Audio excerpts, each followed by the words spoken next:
one of the old Catholics, meaning who wasn't of Jewish descent, he gets all excited and he shouts for joy, and he says, "The crucifix at the front of the church has just shined a light on us. This is a great miracle. Jesus is answering our prayer." And one of the, what they call the new Christians, Nuevos Cristianos, who was born a Jew and raised a Jew and sprinkled with water or forced to convert to Catholicism, he says that's just the way the sun is reflecting off the silver crucifix. That's not a miracle. And the old Catholics spend the next few days massacring the Jews throughout Lisbon.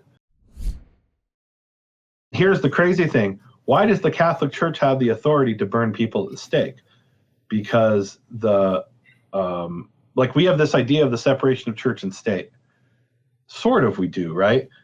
We'll say, well, Google isn't the same as the government. Well, but it has more power than many governments. If Twitter can ban a head of state, and I'm not talking about the United States, there's African countries where the head of state was banned by Twitter. Imagine that. You're a country of like 10 or 20 million people, and this corporation which has a higher annual revenue, higher annual profit than your GDP, bans your head of state. What are you supposed to do? So that's pretty much the state of the Catholic Church if you're going back into, certainly 500 years ago, and to some extent into some regions much later than that, where you have this non-government entity which has more power than the government itself. And so imagine now you're the king of Portugal in 1497, and you had opened up the door to the Jews and you promised, I'll never do to the Jews what the Spanish did. And the Catholic Church comes to you and says, well, how would you like to burn in hell forever? We'll excommunicate you if you don't do what we say.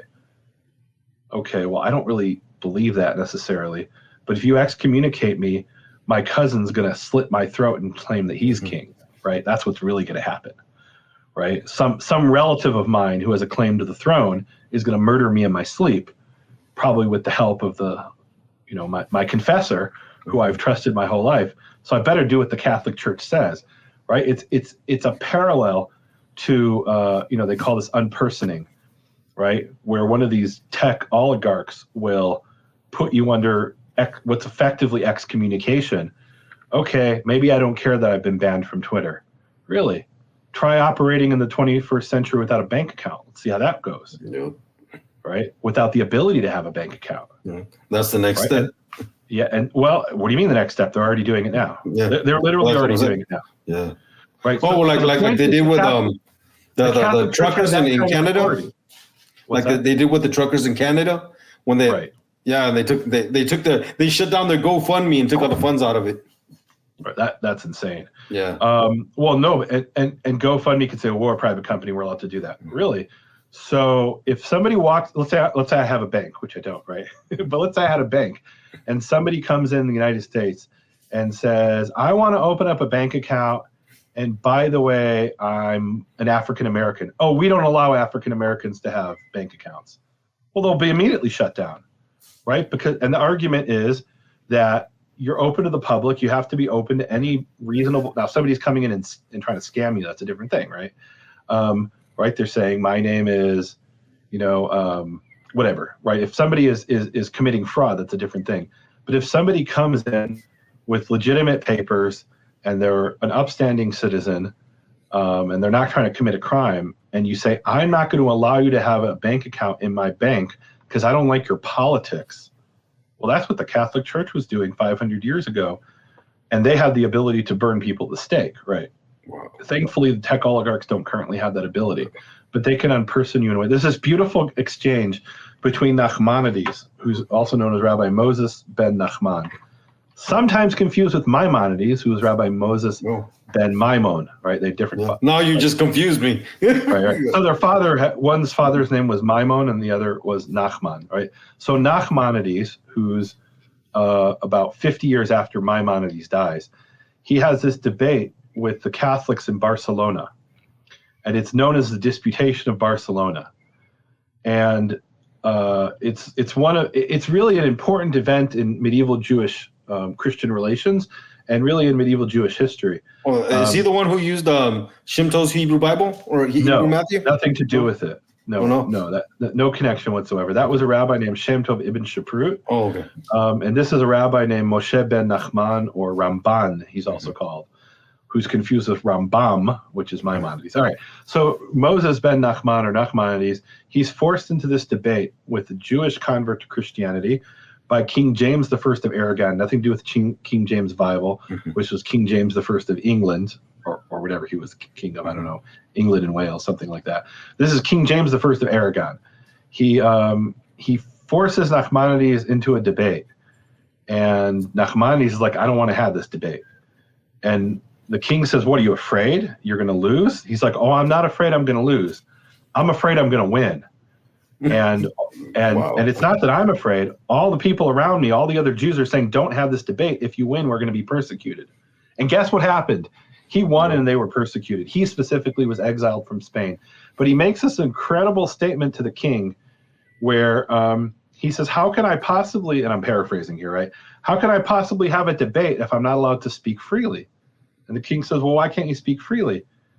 And he says, well, in previous debates, there were limits imposed on the Jewish position.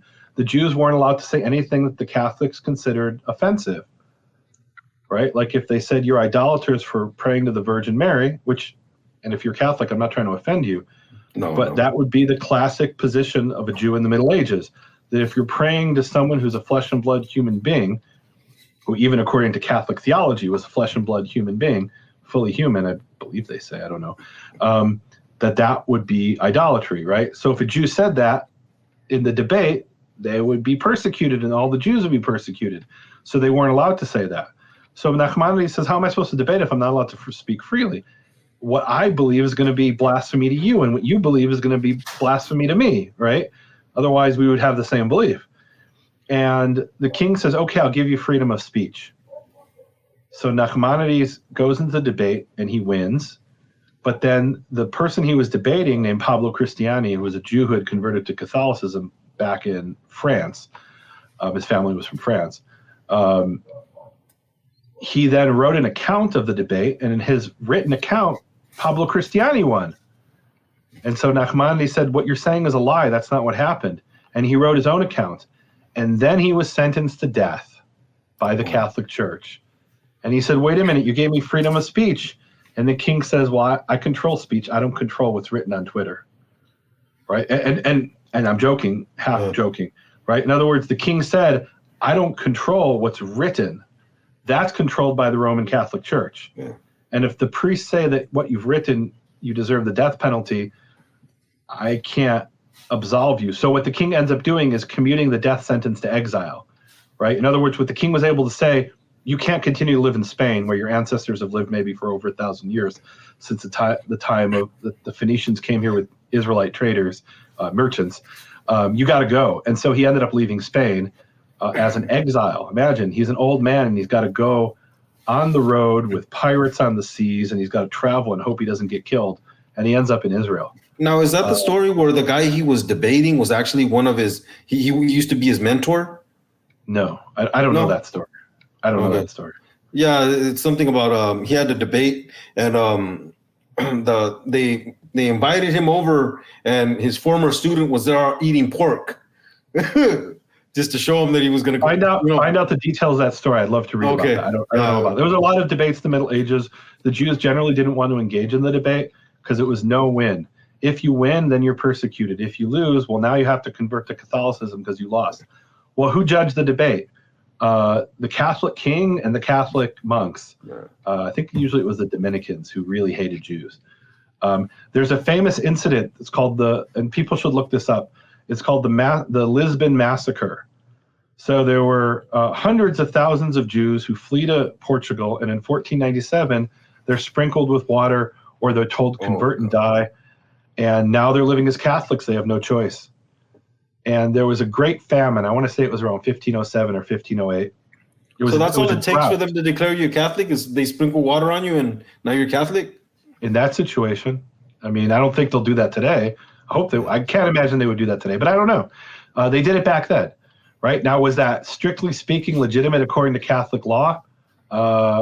I don't know, maybe you could get a hearing at the Vatican and try to get out of it, but good luck with that.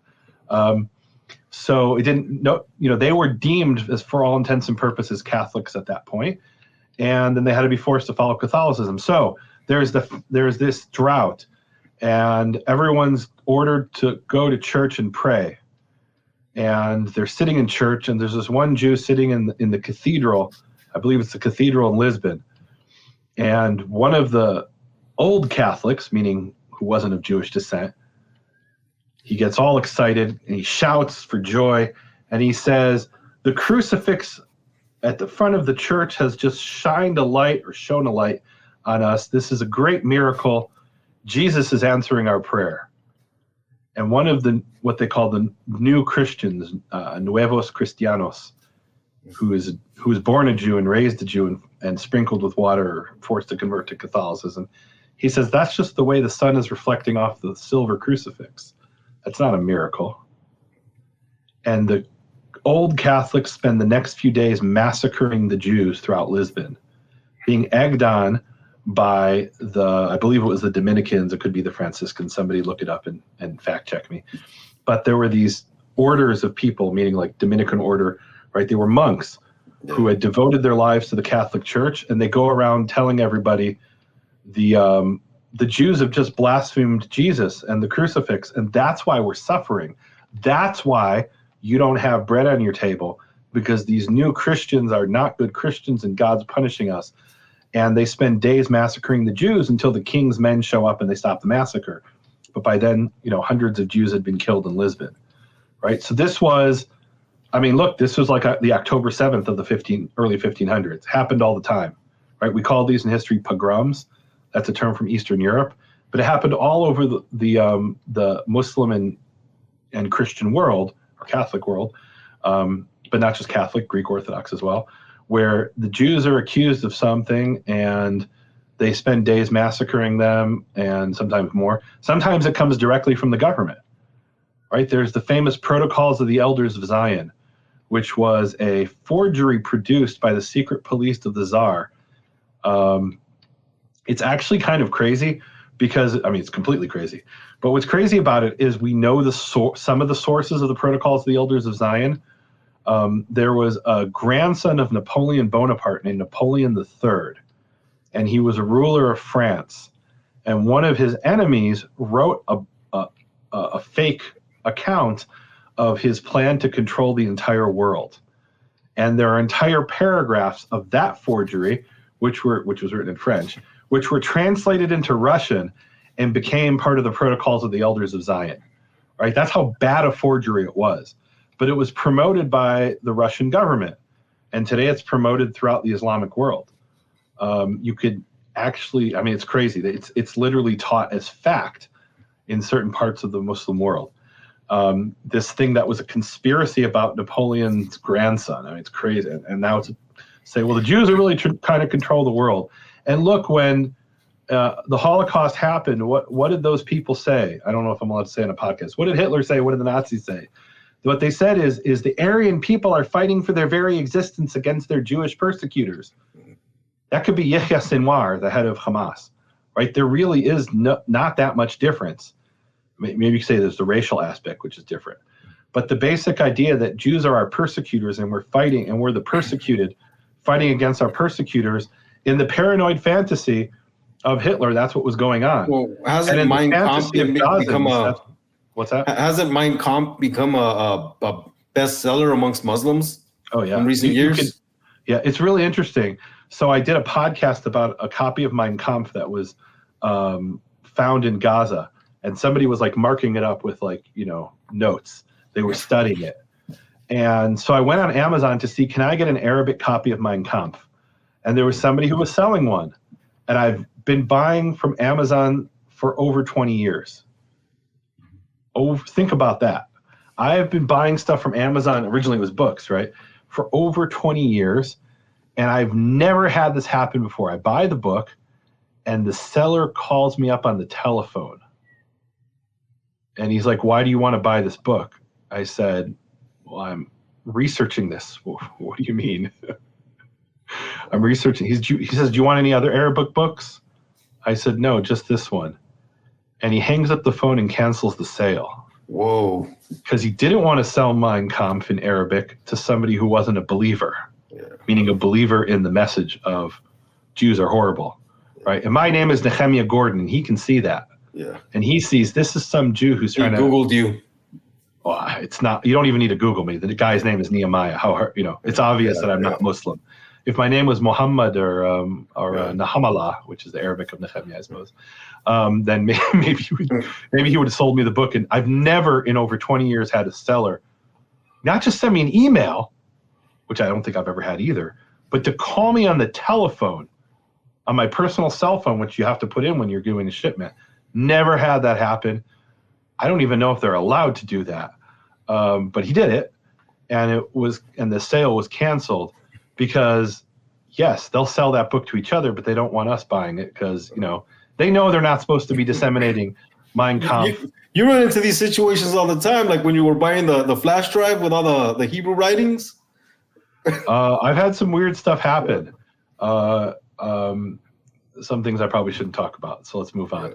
Okay. But I've had to smuggle flash drives with stuff that there were governments that didn't want me to have that info. More importantly, they didn't care if I looked at it. They didn't want their citizens seeing information that I had on a certain flash drive. So because they had committed massacres and didn't want their people to know about it. So I won't go into more detail. Double O Nehemia. What's that? No, well, Double O Nehemia with the microfilm now. I don't know about that, but yeah. No, anyway. So, today you would just send that file over, some kind of a file transfer thing, but back then you couldn't do that. Yeah.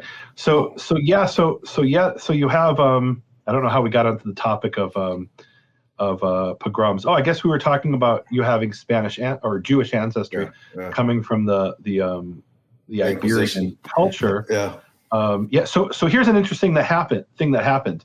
So up until about 20, 30 years ago, if you were a Jew from Iraq, Jews from other places referred to you as a Sephardic Jew, which is a bit strange because the Jews from Iraq have nothing to do with Spain, in the sense that Jews went to Iraq, what today is Iraq, in the time of the Babylonian exile. And technically speaking, there were Jews already there in what today is Iraq in 732 BCE, when I want to say it was Tiglath-Pileser III or somebody like this.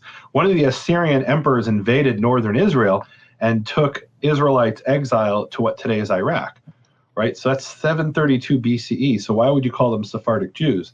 Because what happened is in 1492 and then in 1497, in Portugal, you have Jews that are fleeing, right? Because even in Portugal, there were Jews who were able to escape. And they're going all over the world, and a lot of them, and this is the intellectual elite of the Jewish world. So you have rabbis who are some of the top rabbis in the world, the most educated Jews in the world, certainly in Jewish subjects, end up getting on a boat in the middle of the night and sneaking out, and they're like, where do I go? And they end up in Iraq. A lot of them end up in what's the Ottoman Empire. That's how they end up in Iraq. And so they end up in different parts of the Ottoman Empire, which is like, oh, Jewish merchants, that sounds great. People who can read and write. That, we don't trust our own people, so we'll have them do our accounting for us. And that's not a joke. That's actually what they did, right?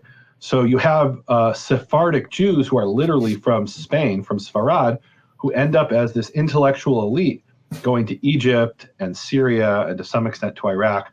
But where they really were heavily concentrated was in what today is Western Turkey, Croatia, the Balkans area, right? Greece, right? You have towns, this is incredible. I found this book that was written in Ladino that was published in what today is Izmir, Turkey in the 1800s, right? There were newspapers in Ladino, which again is, you could call it a dialect of Spanish or related to Spanish, right? If somebody read it to you, you would probably understand that if you speak Spanish, or certainly if you speak like Castilian. So you don't understand most of it. So that's being published in the 1800s. It's incredible in Turkey. When the Jews started coming back to the Holy Land, and what were the Sephardics mostly speaking? So this is a really interesting thing. So there were a lot of Sephardic Jews, and here's Sephardic in a very broad sense, right? It includes, again, it could be a Jew who's coming from Damascus, but had an ancestor, and they distinguished, right? If you were a Jew in Damascus, you knew if you were a Jew whose ancestors were from Syria, or if they were from Spain or Iberia, right? Could be from Portugal, right? So like for example, in Amsterdam, there was the Sephardic synagogue, and then there was the Ashkenazi synagogue, right? And they were separate. In Hamburg, there was the Sephardic Jewish community. Okay, so what were they speaking? So some of them were still speaking Ladino, and there are words. This is really cool. There are words in modern Hebrew that come from Spanish, but really they come from Ladino. So one of the foods that we eat in Israel, it's kind of like getting like chicken nuggets in America. It's called borekas, right? I don't know if you have that food. Do you have that food in your culture, borekas? So borekas is a Spanish word, and it's apparently, right? Even the as ending, you could tell is not a Semitic ending, right? It comes from Ladino borekas. It's kind of like a phyllo pastry dough filled with cheese or potato. Somebody post in the comments if you come from a Spanish-speaking country and you eat borekas. If I asked my mom, she would probably know. Yeah, it's probably called something else there. I don't know. Another word is Chanukiah. So the candelabrum that has 8 or 9 branches. So I grew up calling that a menorah or a Hanukkah menorah.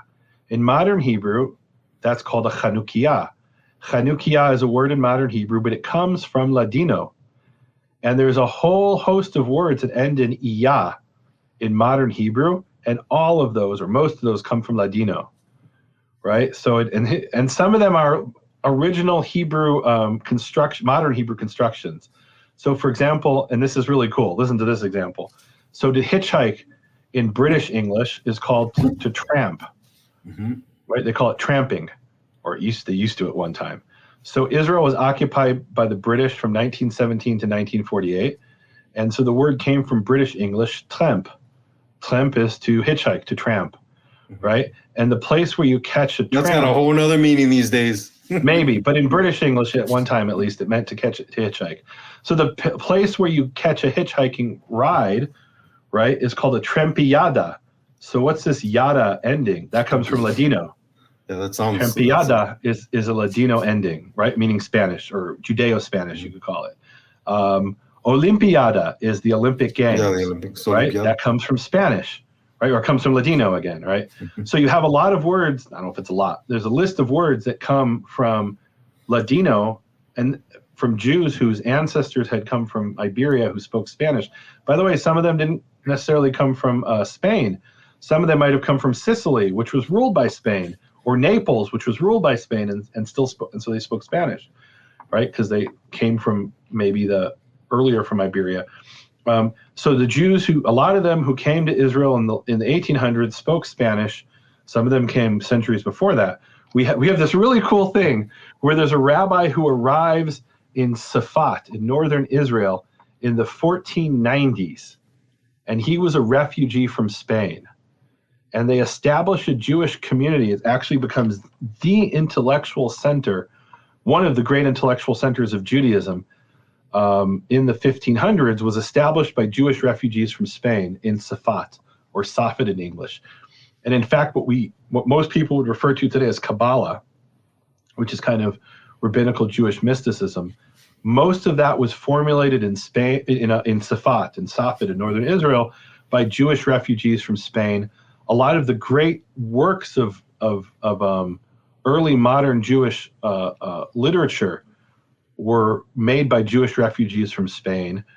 It really became a major center of Jewish learning because these Jewish refugees were given an open invitation to come into parts of the Ottoman Empire, and the Ottomans ruled. I don't think, did they rule Safat already in 1490s? I don't remember. They may have, but eventually they come to rule Safat and in northern Israel. I know Jerusalem they took in 1517, but northern Israel they might have ruled earlier. And you end up with them speaking still Ladino up until the 20th century. And then you have a really interesting thing that happens in modern Hebrew. It's just really cool. So you have Jews who are coming to Israel, fleeing the Russian Empire, and their native tongue is Yiddish, which is, you could call it a Jewish dialect of German. And they meet these Jews in Israel whose native language is Ladino, which is a dialect of Spanish. And they're like, I don't understand Yiddish. I don't understand Ladino. How can we communicate? Well, we both know Hebrew. And they end up communicating with each other in the marketplace. So the story is, and it's a great story, and it's kind of true, that Eliezer ben Yehuda resurrected the Hebrew language. Yeah. There's truth to that story. But he was only able to do that because there were already people who spoke Hebrew, not at home, right? That's where Eliezer ben Yehuda comes in.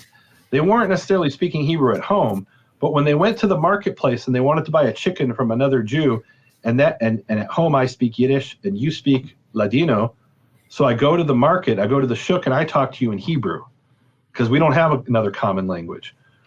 Some of them spoke Turkish and some of them spoke Arabic, but why would they speak Turkish or Arabic, right? It was much easier to speak Hebrew because they had learned Hebrew in synagogue, right? And this was controversial. Some people said, no, we can't use Yiddish when we're haggling over the price of a chicken in the marketplace, right? Literally, right? But then others are like, okay, well, how am I supposed to haggle over the chicken? He doesn't know Yiddish, I don't know Spanish, right? And I don't know Ladino. So this actually becomes really important in the modern rebirth of Hebrew, that you have this massive population of Ladino-speaking Jewish descendants of Jewish refugees, and they encounter these refugees who are speaking Yiddish, and their common tongue is Hebrew. It's beautiful. Wow. Yeah, that is beautiful.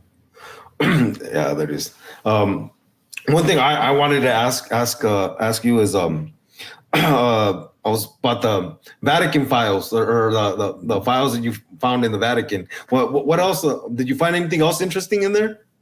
I found all kinds of interesting things at the Vatican, some of which I can't talk about right now. So okay. Let's save that for a future time. Okay. But I think what you're referring to, there's Hebrew manuscripts the Hebrew of the New Testament in the Vatican. Mm-hmm. And some people have misunderstood what I said and thought, oh, Nehemia's saying that's from the 1st century AD. It's not what I said. What I said is we have these fragments of Hebrew texts of the New Testament in the Vatican. Shouldn't we investigate these and find out when they're from? And if you want to say they're all translations from Latin, okay, that's fine. But let somebody put in the work and do that investigation. I think that's worth it. Right. So one of the really interesting things that I found that I think you're referring to is what I call the Vatican junk box. Mm-hmm. And I'll explain what I mean. So the Vatican has millions of pages of manuscripts, right? Literally. If you include their archives, it's tens of millions. And there's only so much people are allowed to even look at, right? Most of it is accessible if you can get the right credentials. They won't let you take photographs of it, but they'll let you in to examine it today. Things have changed. The Vatican is much more open. Like online, I believe online, you can see what they call the Vatican Secret Archives, where they started to photograph million. And why are they secret archives? Because you could have, so the Vatican keeps really good records. So and I don't know if I'm giving you a hypothetical example, right? Mm-hmm. So, because I'm not an expert in the secret archives. So the secret archives are communications between the Vatican and its emissaries around the world, right? So let's say you have, and what do I mean by emissaries around the world? Essentially every Catholic priest and monk is an emissary. So if you had, and this I think is an example, you have these Jesuit priests who go to China in the 1500s, and they talk to the emperor, and the emperor's like, wow, this Catholicism, this Christianity thing sounds really interesting. I could get some trade relations with Europe, and these people are really advanced. Okay, maybe I'll become a Christian or a Catholic, right? And so he sends a letter to the Pope, and there's an exchange with the Pope. It's incredible. And they have the original letter that the emperor sent. Now it's translated, I think, into Latin by these Jesuits, right? So I don't know if it's in Chinese or not. I don't know. But they have these documents. Now, why would I care about that as a Hebrew scholar? So here's what happens. And they have millions of documents like this, right? Not just with the Chinese emperor, but like if there's a Jesuit like in Macau or something in 1650, and he's sending a report back to his superior at the Vatican or wherever, the Vatican still has those documents. It's incredible, right? And there's literally millions of pages of these documents, as far as I know, right? So why is that important to me? So you have this collection of letters, and what you do is you bind it. And you say, you know what, here's all the reports from Macau from the 1650s, right? I can't have them as loose letters, they'll get lost. So you bind them. Okay, what do you bind them with? They're written on leather, certainly the earlier ones. Some of the later ones are written on paper. So here's what they would do. They would take old books and cut them up and use those to bind their collection of letters. Well, maybe what they cut up is an old Hebrew book. And they found over 1,000 pages of Hebrew manuscripts as bindings in other manuscripts. And I'll give you an idea of what we're talking about. So this isn't in a binding. This is where they erased the Hebrew manuscript. They took water and washed off the Hebrew letters, and they wrote a Greek medical text over it. That's an actual example. And that's in the Medici Library in Florence. And they took pieces of 6 Torah scrolls, some of which are the oldest known Torah scrolls in Europe. They predate the year 1000. Wow. Now, before we found this, I don't know that there was anything written in Hebrew from Europe before the year 1000. I'm not sure. But certainly these are the oldest known Torah scrolls from Europe. And they're written on, so somebody literally took a razor, cut up a Torah scroll, washed off all the ink, and then wrote a book over it, right? Wow. And so sometimes they would, in the Vatican archives, but not just the Vatican archives, this was done all over Europe, you have, I don't know, somebody you had a ledger like in the church, and the ledger said, in such and such a year, so-and-so was born, and in such and such a year, the plague came, and these various events had happened, right? So they have these like documents in every church. They have these. Okay, well, what do you bind that with? Well, we just took some books from the Jews. Let's cut those up and use them as a binding. Now, to be fair, sometimes they did that with their own books, right? It wasn't just Jewish books. But they found over 1,000 pages of Hebrew books in these book bindings. And some of them are really important lost things that we don't really have other copies of, or we don't have a lot of copies. Like they found 2 pages from the Jerusalem Talmud, which we have, but we only have 1 manuscript, right? So now we have a second manuscript. That's incredible. That really is incredible. Like that's a really big deal. I don't know if I can convey what a big deal that is. No, yeah.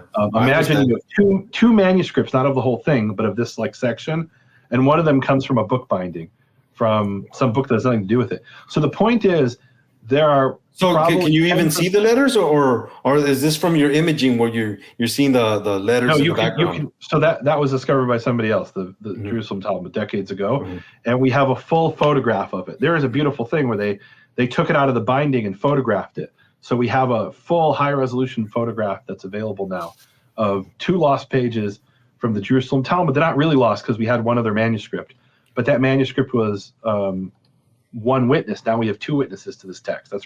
That's a big deal. That's not a small thing. So imagine if we only had 2 copies of something. What's that? How'd you get into the imaging of all these manuscripts? Because I know you've been flying all over the world imaging all these ancient manuscripts, and it sounds like pretty exciting. I'll tell you the real answer. I was working on my PhD dissertation, and I looked through photographs, black and white photographs, of something like 90,000 pages of manuscripts. And I was looking for a certain type of thing in these manuscripts, and I had over 90,000 pages, something in that neighborhood. But I only had 2 Torah scrolls in that whole collection. And I thought, that's not really scientific. I've looked at and it's difficult to say how many manuscripts, because it depends how you count the manuscript, right? But over 90,000 pages of manuscripts. You could have a manuscript that's 1,000 pages, right? And you could have a fragment of a manuscript that's not even a whole page. But I looked through over 90,000 pages of codexes. A codex is in book form, as opposed to a scroll, which is rolled up. And I only had 2 Torah scrolls. And I said, I need more Torah scrolls. Well, where do I get Torah scrolls? So I had to travel places and say, can I look at your Torah scroll? This is a crazy thing. I went into a synagogue, an Orthodox synagogue. And I said, I'm doing my PhD and I want to look at your Torah scroll. It's not that old, your Torah scroll. It's 150 years old, but I want to look at it because I'm looking for a certain, phenomenon that was done by scribes. And I don't care if it was done 1,000 years ago by scribes or 50 years ago by scribes. I want to see what the scribal tradition over time is. I do care if it's older. That's interesting. But I'm also willing to look at more recent stuff, especially in Torah scrolls, because the old practices are still continued to some extent. Not as much as I thought, but they're still continued. They're still continued to some extent. You mean modern day scribes, right? modern day scribes are still doing things that were done in the time of the Dead Sea Scrolls, not knowing it was done in the time of the Dead Sea Scrolls. It's pretty cool. Knowing it was done 1,000 years ago, but not realizing how old it was. And maybe they're doing it for different reasons, but they're still continuing some really early practices where they don't even know where it came from, which is really cool. All right. So I go to the synagogue, this Orthodox Jewish synagogue, and I tell them what I'm doing. And he said, okay, you can examine my scroll. You come with your camera and your little measuring tapes and everything. Come back on Monday or whatever it was. I come back on Monday, and the rabbi sits there with this kind of like smug look. And he says, when I met you, and he uses this phrase.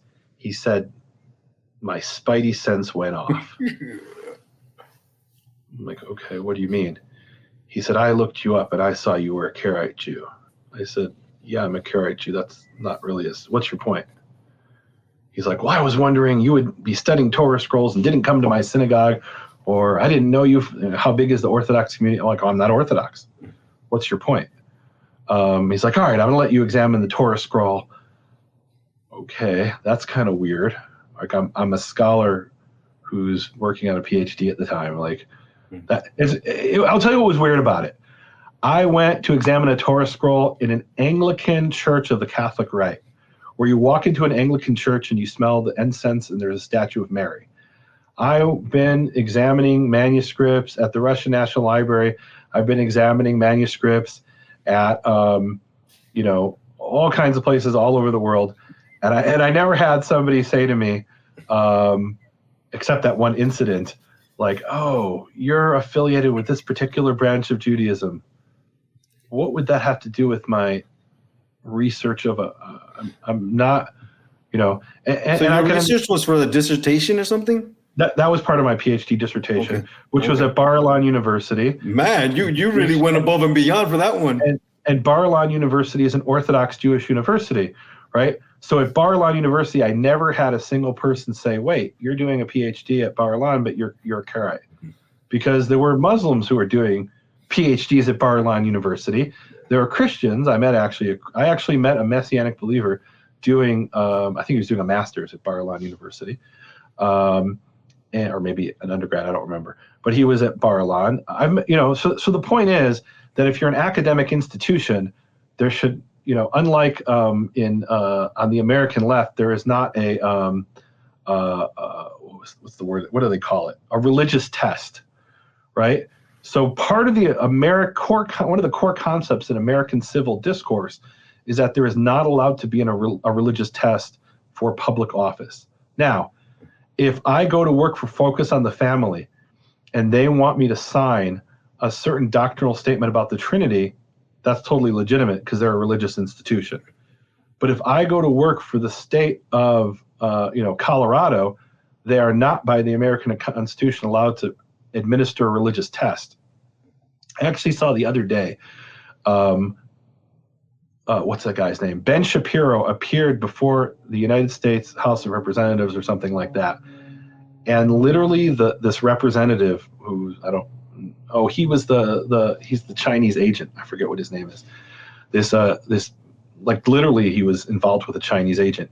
He asked Shapiro, he administers a religious test on Shapiro. He says, do you believe such and such is a sin? So if you want to ask me, even on a podcast, do you believe such and such is a sin? That's a fair question.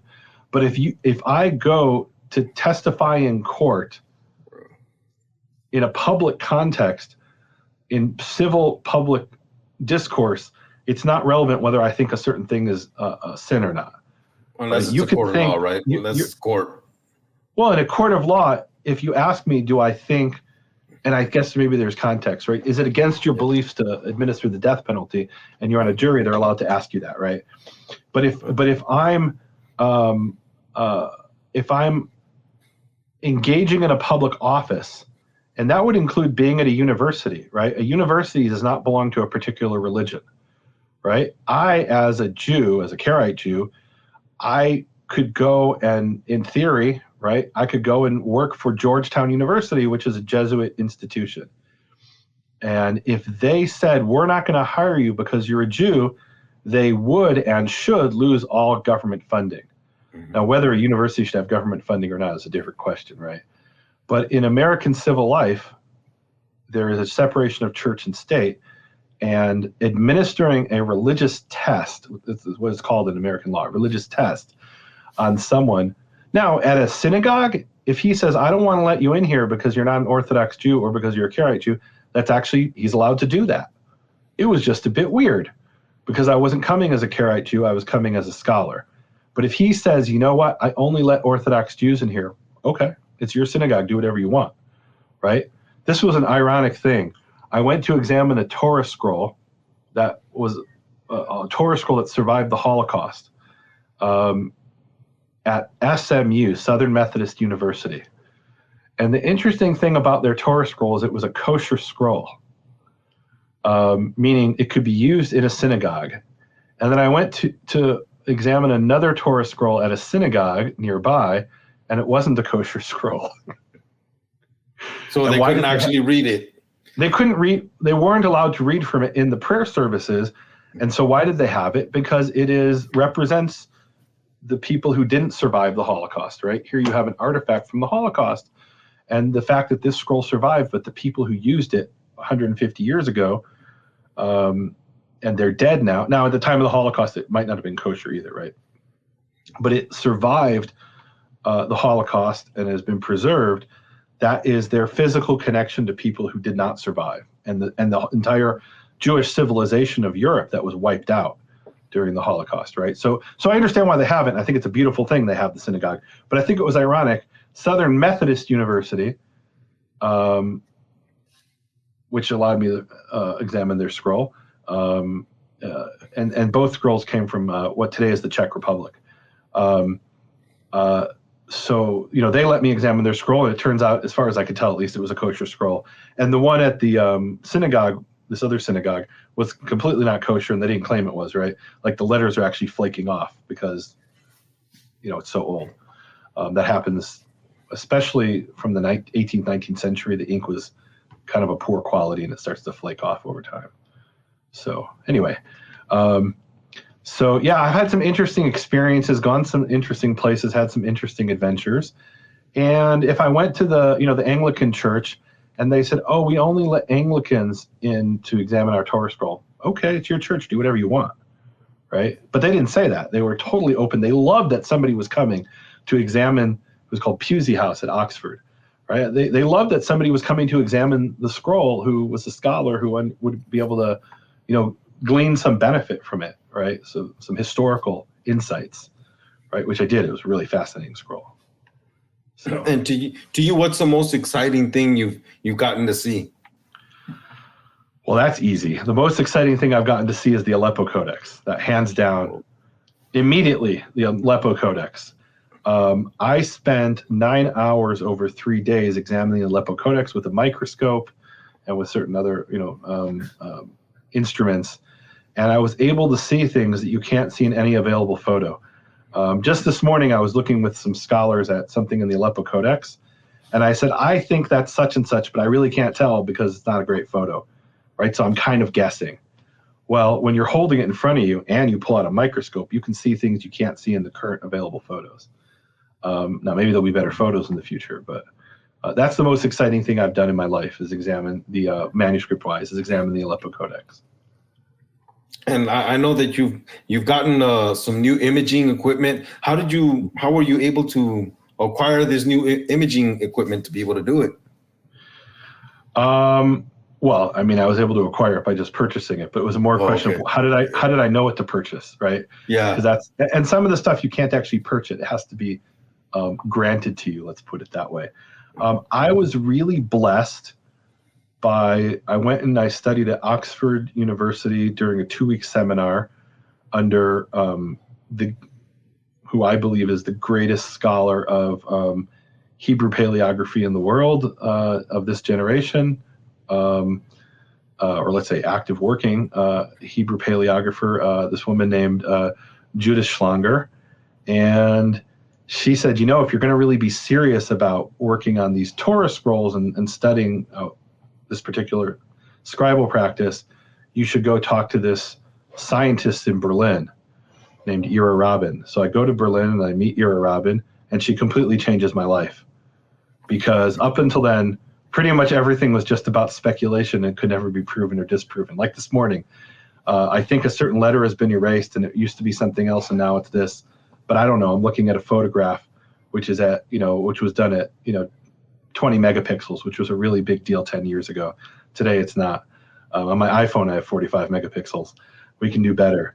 So it completely changes my life because I'm like, wow, I can actually prove some of these things I've been speculating for years, and we can do some really cool scientific tests. It was one of the coolest things I've ever done. Was with this scientist in Berlin. We went to the Vatican, and we did these tests on Codex Vaticanus, which is a Greek manuscript. And I'll talk about that more some other day. But that was one of the coolest things I've ever done. After the Aleppo Codex, that's probably it. Okay. And if I know there's a lot out there, so if you could be in front of any other manuscript today, what are you hunting for now?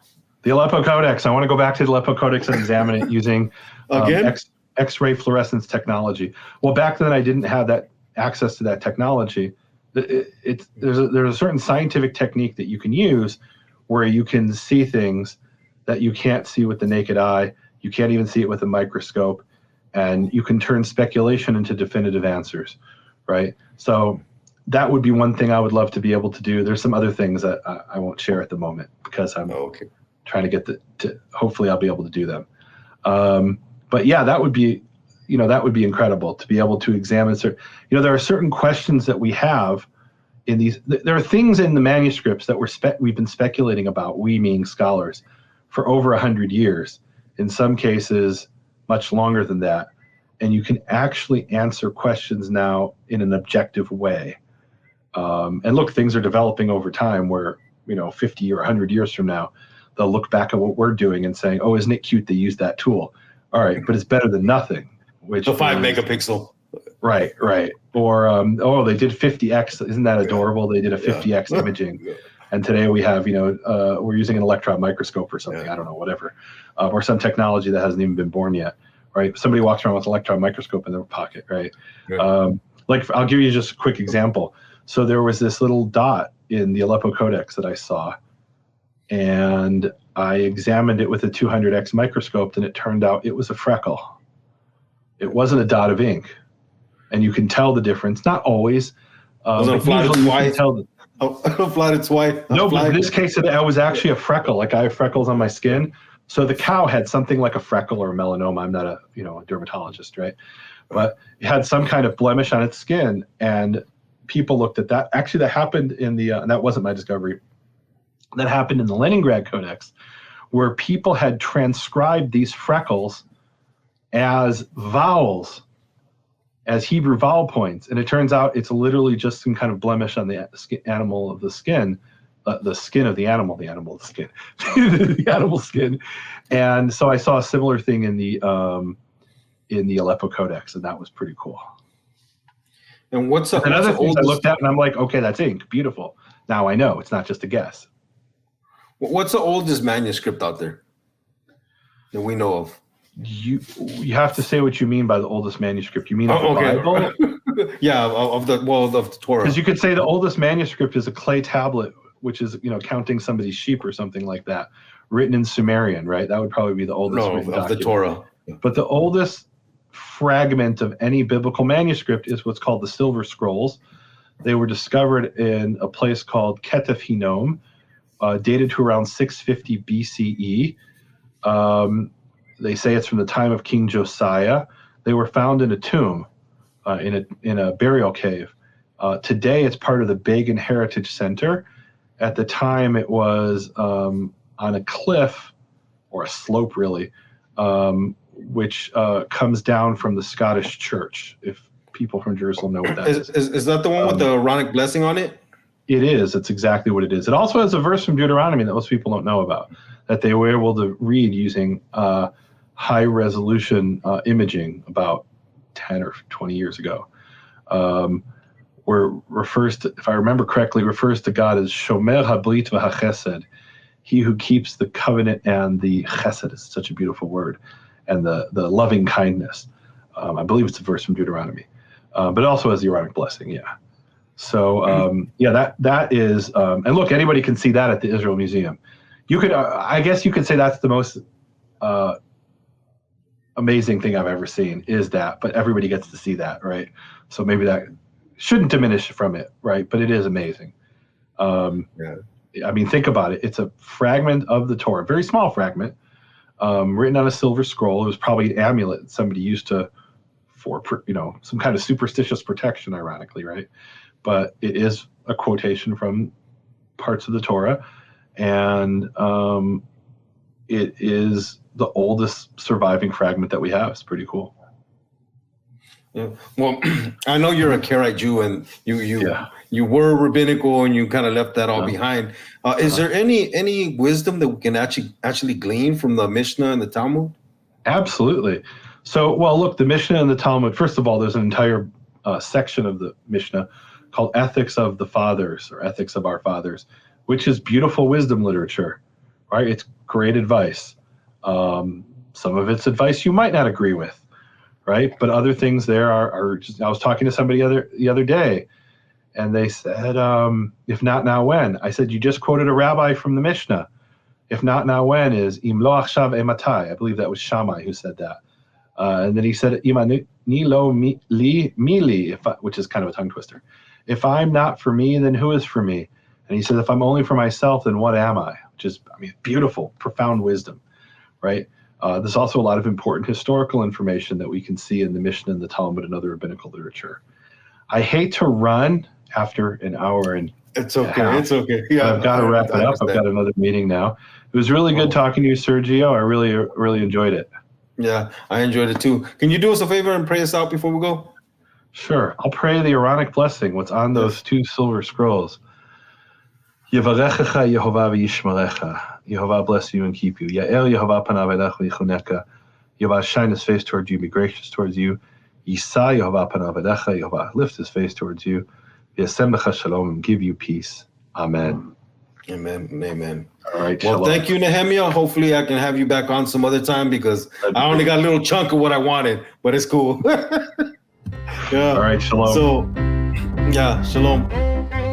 You have been listening to Hebrew Voices with Nehemia Gordon. Thank you for supporting Nehemia's Makor Hebrew Foundation. Learn more at nehemiaswall.com.